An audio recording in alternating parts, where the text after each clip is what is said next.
I was just thinking, Alex, what the hell are you doing right now? You didn't know what I was counting down till we... Yeah, I was completely zoned out and looking at the empty street in front of us, and then I just looked to my left and I saw you counting down. I thought, wait, what the hell is happening? Alright, so hey everybody, it's we're back again, doing another review. This time it's about the recent downloadable content for Bioshock Infinite, titled Burial at Sea. And fortunately this is going to be pretty one-sided because I haven't played the DLC, Alex he has. hasn't played it yet.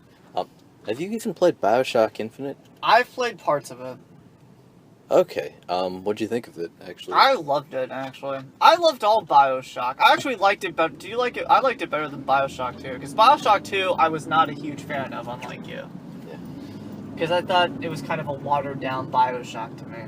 Yeah, I mean, there were a couple... I liked a lot of the gameplay changes that they made for Bioshock 2. They had some really... Well, the great gameplay changes were great. I innovations. just thought the story was a lot weaker. That Yeah. kind of didn't grab the interest the way the first one did.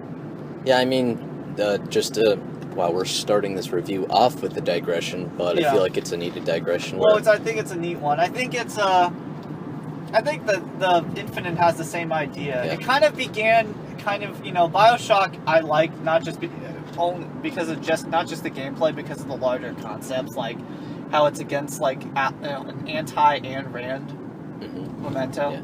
I mean, now think about it, with Bioshock 2, I think it would have been better as an expansion pack for Bioshock. I know. For the first Bioshock. I agree.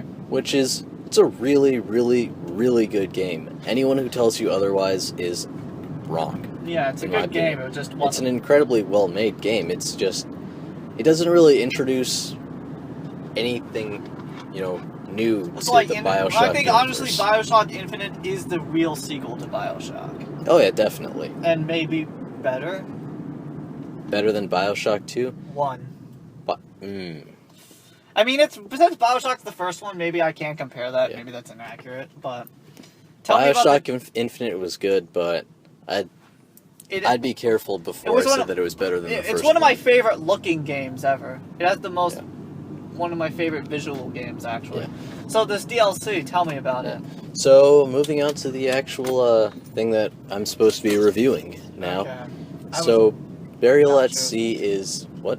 I'm not sure if I took a legal term right there. Anyway, go on. Yeah, no one saw. No, go So on. I always say, if no one saw you, you didn't commit a crime. Exactly.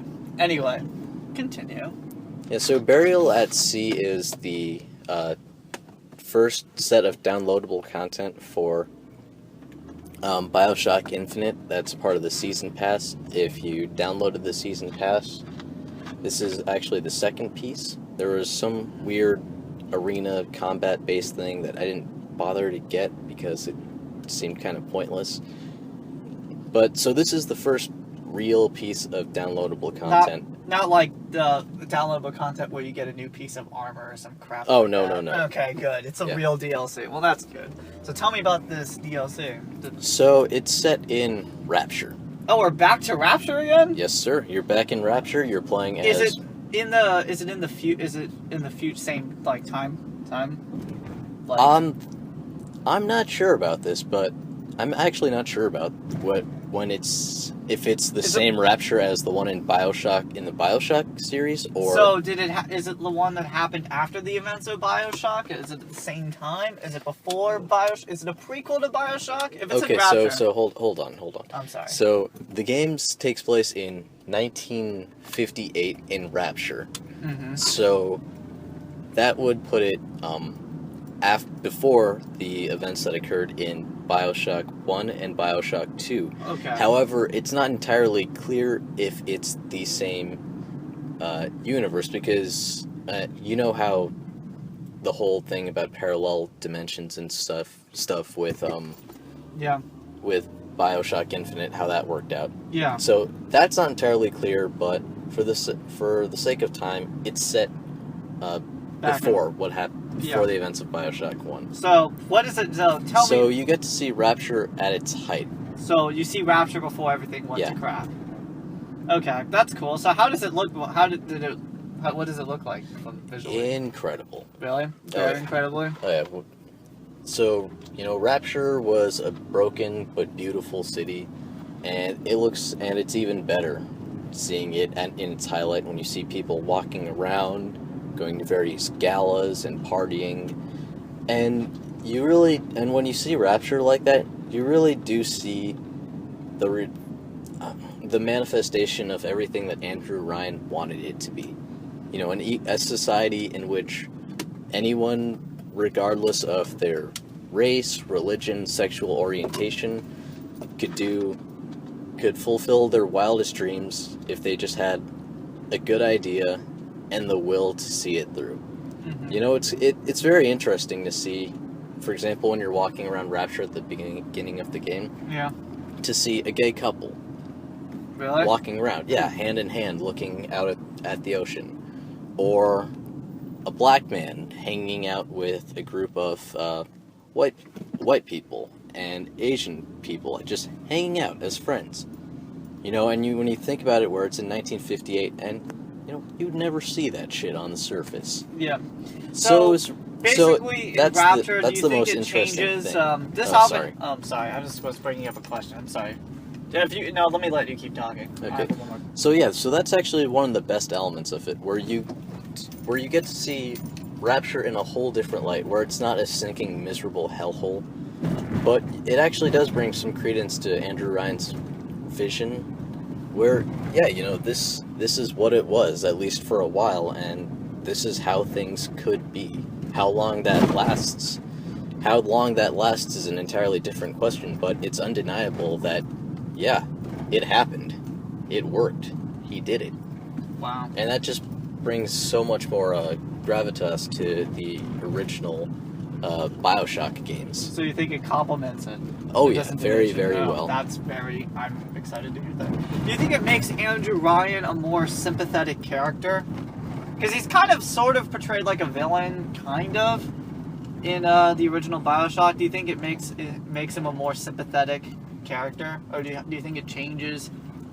Like, In my eyes, it does, okay, because he had a great vision, and he did manage to create a great society, which wasn't completely perfect, but it did work though. it worked for a while. And Andrew Ryan's not a saint, certainly, but he is someone who saw a lot of horrible things happening on the surface, and he did something about it. Yeah, and Andrew Ryan doesn't really play a big role in the... Do you see him in the DLC? Does he make no. a cameo? Oh, he's not a No. cameo.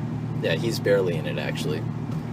But yeah, just to have that, just to see how the downloadable content complements those two games is, it's a sight to behold, and in itself, it's almost worth the trip. Wow, that's that's awesome enough. So I the really main story. So I really didn't actually say anything about the main story. So you are once again in the steps of Booker, and it's not clear whether or not it's the same Booker from Bioshock Infinite or if it's a different one. Oh, this is the parallel. Yeah. Yeah, because the whole parallel universe thing. But you're a private eye in Rapture, and then you're contacted by a lady who happens to be Elizabeth. Mm-hmm. And your task is to find another girl in Rapture somewhere. I don't want to get into the reason. I'm definitely not going to get into any of the reasons why. But that's pretty much what's driving you forward. How long is the DLC? Like, compared to other big DLCs, like, I'll use Mass Effect as a point of reference. Is it a long DLC, short, middle? Okay, so now I was heaping praise on the game, on the downloadable content for a couple of minutes just now, and this is when we start to get into the negatives. Alright, the negatives. It's really short. Okay. I mean, really short. Like, 2 hours if you try to do everything possible in it. 2 hours? Yeah, it's very, very short. 2 hours? That's short. Yeah, it's very, very short, and I have to stress that it's the first episode in the Burial at Sea series, On the title screen, when you first press the start button, it says Burial at Sea. So there's Episode 1. more coming. So there's more coming. So the story's incomplete? Yeah, so the story's incomplete. Oh, that's it cool. ends with a pretty big cliffhanger. Do you, But then do you there's like the that how issue it's of- formatted, or do you think it's just a tactic to have people buy more DLC? I don't like how it's presented, how the story works out in that way, because DLC is $15. Yeah. Oof. Yeah, that's just. Well, I mean, that's just less in the game and more about tactics of what companies do, which we've gone on into many times before. Which again doesn't that's another issue for another podcast, but Yeah. So that isn't. I'm not surprised by that. So given your so your those are the annoyance two at that- big problems that I had with the game. Where Okay. one, it's really short. Two, it's pretty expensive for a 2-hour. Is the episode. story interesting enough that you would consider getting the next episode 2 DLC? Oh yeah. Do we know how many episodes they're going to do? You know what? I think they mentioned it on the season pass that I think it might be 4. Okay, that's that not there are too 4 bad. pieces of DLC right now, but with the weird cloud trial arena based combat thing, that would mean that there are 2 pieces already, so that would mean that there are 2 more. Mhm. But but at this point I would be shocked if they're both only 2 hours long as well, because that would mean that you're spending almost $30. with Burial at Sea, if there are 3 parts to it and they're each $15, that's $45 for 6 hours of gameplay. Yeah, that's a lot. So, But the story's definitely really interesting enough that you would consider. oh yeah, it's interesting, and based on the ending, I really, really want to see where it goes. Awesome. Yeah, so, also, I guess I should probably talk about the gameplay a bit, where it's very similar to... So it's really divided into 2 halves. Mm-hmm. The first is more an investigation, where you're going around Rapture during the high and wild times when Rapture was a thriving city, investigating something. I'm not going to get into it. Is it kind of like how does the investigation, like, how does the detective thing work? Is it questioning people? Is it looking for clues, kind of like LA Noire? Honestly, it's kind of more of a fetch quest with really nice packaging. Okay, well It's pretty much an excuse to walk around Rapture and look when at it was amazing. and look at visual effects. Yeah, and Wow, just soak that's in okay. the visual splendor. And And the second half is more of a traditional Bioshock game, where you have to travel to a secret part of Rapture and fight splicers. Did they introduce any new powers, combat techniques, or did they recycle the same stuff as in? Well, they Bioshock redesigned Infinite? some of the weapons. For example, the machine gun is different. It's a Tommy gun, like in the original Rapture. The shotgun's the same. The pistol is the hand cannon from Bioshock Infinite. That really powerful revolver that you get. And they also introduced, what else is there? So there's the carbine. I don't know how I've heard it pronounced both ways. The machine gun, the shotgun, the pistol. I feel like there was something else, but I can't put my finger on it. And then there's the radar gun, which is the new weapon, which I think I didn't actually use it. I got it, I didn't use it, because I completely forgot about it, but I think it fries Rapture splicers like a microwave ray or something like that. That's kind of cool. Yeah, so that's kind of cool. And then there's one new plasmid called Old Man Winter, which just freezes people, but an interesting twist is that it can also freeze water, so there are a couple of puzzles where there are large expanses of water and you have to figure out how to cross them, and it's mostly through artful use of the Old Man Winter plasmid. So, a whole lot of new stuff going on. One cool gameplay element that they added that I really liked is that they got rid of the 2-weapon limit. Ooh, I hated that. Yeah, from Bioshock Infinite, so that's awesome. So it's just a weapon wheel, and you have all of the weapons available. I've wanted them to do that for so long. Yeah, that was actually one of the gameplay elements I really didn't like about Bioshock Infinite, and I was really disappointed that that they got rid of it because they also because Yeah, in the why did first they two do that? Bioshock games they had the weapon wheel. Yeah, they have. I don't know why they did that. Yeah, you'd have to ask Ken Levine about that. Yeah. Well, clearly, what it shows to me. Oh wait, sorry, one thing, Okay. and also, so yeah, you still have the Vigors, but they're called plasmids, which suggests that this isn't the same. This isn't the exact same universe as the Bioshock, as the main as Bioshock 1 and 2, because they're still the old Vigors from Bioshock Infinite. Like Bucking, Bronco, and Devil's Kiss and stuff, and Possession. Which I didn't really care for that. I didn't care for it that much because I thought that if it was going to be in Rapture, they might as well just stick with the plasmids they had, just for the sake of continuity. But if it's a different dimension, then that's cool. Whatever, I guess. It's not that there's anything wrong with the game. It's just sort of, it was a bit kind of jarring at first, but I got over it after like 2 minutes. So what's interesting to me is that DLCs, my opinion on, I'm going to do a DLC overview, is DLCs are often a way for companies to or for developers to test new concepts to see if they want to put them into future games. That's often the case, as I've noticed many times. Is that so? Do you think it's Bioshock's becoming just probably one of the best series now out there? I think so. I mean, I think it's always. I think it's the best series that's come out of the Xbox 360 generation of consoles. The PS3, Wii. I think it's the best thing that's come out of it, and I hope to see more of it. So, I'm excited to see. Given how great Bioshock Infinite looks, they can do a lot more on the new generation. Yeah, but to your point, where you said that DLC is usually used to introduce new concepts into future game, I didn't really see anything that was all that new except for the Old Man Winter plasmid and the weapon wheel, but those are really the only differences. The weapon wheel makes me excited already, just having that back again. Yeah, but those are really the only differences from Bioshock Infinite. I mean, besides the world and the story. That's something I have never understood in a game, honestly. Limiting the 2-weapon limit, I hate that. Yeah.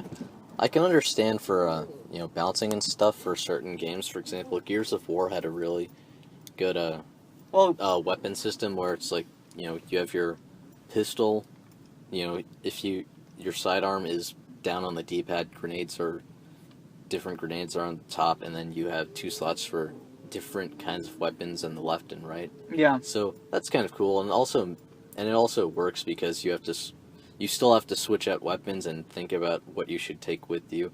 It also just makes sense because, especially if you're trying to make a simulator or a more realistic game where, yeah, of course you're not going to carry 500 weapons with you, an entire arsenal, and basically out in your invisible pocket. Yeah. But I'm glad they brought the weapon wheel back, though. So, well, that's good. So, would you say it's worth buying? That's the main important question when it comes to DLC, I think. Shit, that's a tough one because while it's interesting and it's Bioshock, and I love Bioshock, but at the same time, you're only getting 2 hours out of it, and it's $15. And I mean, it's more worthwhile than most DLCs, but... Well, most DLCs are like, get a free article of clothing. Like like Fable 3. Al, you have a George Clooney from movies, from video games, it's Fable 3 to me. And I will get, and that is another story for another time. But, yeah, at least, it might be short, but I'd like DLC that at least has, is like a story and not just free items like most DLC is now. Oh yeah, absolutely. And I am really excited to see where this story goes, but the price of admission is kind of high for this game. Alright. Yeah, so... You have to be a very devoted fan to want one. Yeah, so I guess I should probably give out a rating or something. Yeah, for this, right? Well, we can rate DLC. Okay. Yeah, well, at the end of the day, it's a very interesting piece of DLC, and I like to see where it goes. And there are some problems with it. For example, the puzzle elements are they're pretty simplistic, and it's more just to show you Rapture. And also, but I got over that pretty quickly, because getting to see Rapture is when it was alive is pretty cool. The main problems, though, are that it's expensive and it's short, where I don't really feel like I got my money's worth. But the game but it's just 2 more hours of Bioshock, and that's a lot better than most games that you'll see, and on most shelves, DLC now. and most DLCs that you'll see on the Xbox Live Marketplace. Yep. So at the end of the day, I'd say, 3. Are we putting this? How are we rating DLC? Yeah. Why don't we just do it out of 5? Because it's not Yeah. like we're reviewing that much DLC. Yeah. No, I just like the 5-point scale in general. Okay, so, we'll do it out of the 5-point scale. So I'd say, shit. How should I rate it? You know what? I'm gonna give it a 3.5 out of 5, because the problems I mentioned, or the 2 big sticklers for me, aren't really problems with the game itself. With any of the mechanics of the game, It's or just problems the with the plot elements. It's just a business. problem of the, I guess, as with the business Of side the of it. Xbox, if Microsoft problems, which we've problems that we've talked about before. So yeah, and that will be probably I can imagine will be a deal killer for some people. Yeah. But if you are a Bioshock fan, if you really love the hell out of Bioshock Infinite and the Bioshock series, if you have the money around, I'd say you're gonna get a kick out of it. And if you're like me, you'll just want to jump right back into it and see and try to find all the things that you missed the first time around. So Bioshock Infinite, solid 3.5 out of 5.